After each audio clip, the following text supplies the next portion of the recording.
good evening. So, matutulog na rin ako ngayon. So, yan. So, bukas ulit.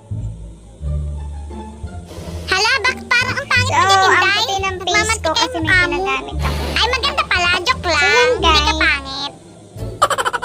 Okay.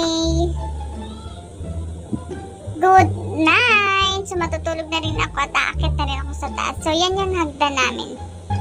Huwag kayong maniwala dyan kay Inday. Hindi pa yung matutulog. Naku po. See you Magpupuyat tomorrow. pa yan. Good night. So, yan guys.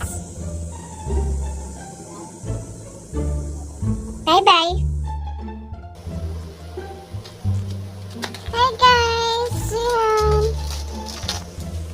Gabi na naman. Ewan ko sa'yo, Inday. Naku po, bahala ka na nga dyan. So yan guys.